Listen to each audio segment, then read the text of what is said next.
আমরা গানের শ্রোতাও হব না, গানের কমিটিও হব না। আজ থেকে নিয়ত করি, গানের কমিটি হলেও তাদের শাস্তি দ্বিগুণ হবে, যারা শ্রোতা হবে তাদের জন্য, শ্রোতারা ওই গানের কমিটির জন্য বদ্ধ করবে জাহান্নামে, তাদের জন্য বদ্ধ করবে।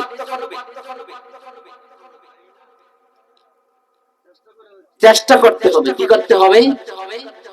আমাদের দাওয়াত দিতে হবে, আমাদের কাজ করতে হবে। কারণ এই উম্মতকে একটা দায়িত্ব দিছে, সেই দায়িত্বটা কি? দাওয়াতের কাজ করা। কারণ এই উম্মত দামি উম্মত কখন হবে? যখন মানুষকে সৎ কাজের আদেশ করবে, অসৎ কাজের নিষেধ করবে, ওই সময় দামি উম্মত হবে। এই জন্য মানুষকে দ্বীনের দিকে দাওয়াত দিতে হবে, ভালো কাজের দিকে দাওয়াত দিতে হবে।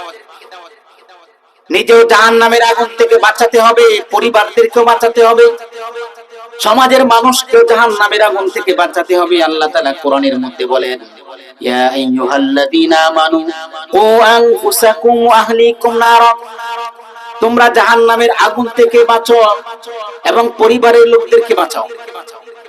এখন পরিবার শুধু আমার ঘর না, আমার প্রতিবেশী, আমার এলাকা, সকলেই আমার পরিবার। যেখানেই গুনার কাজ হবে ওই জায়গার মধ্যে গিয়ে দাওয়াত দিতে হবে।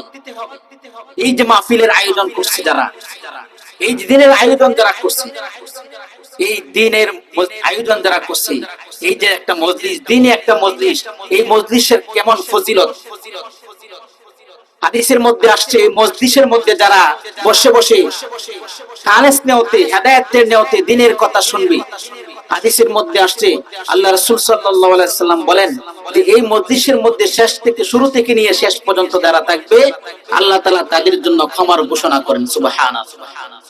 তাও কার মাঝে? ফেরেশতাদের দরবারে, ফেরেশতাদের মজলিসের মধ্যে ফেরেশতাদেরকে সাক্ষী রেখে বলে, হে আমার ফেরেশতারা, তোমরা সাক্ষী থাকো, এই মজলিসের মধ্যে যারা আছে তাদেরকে, তাদের জিন্দেগীর গুনাহগুলো আমি maaf করে দিলাম। সুবহানাল্লাহ। তাহলে এই মজলিস থেকে যদি মানুষ দ্বীনের কথা শুনে যদি হেদায়েত হয়, যদি নামাজি হয়, যদি আমলওয়ালা হয়, তাহলে এই মজলিসে যারা আয়োজক, যারা কমিটি, তারাও এর নেকি পাবে। কারণ এই মজলিস থেকে যদি একজন আমল হয়, নেক আমল করে যদি একজন যদি হেদায়েতের পথে উঠে যায়, কিয়ামতের ময়দানে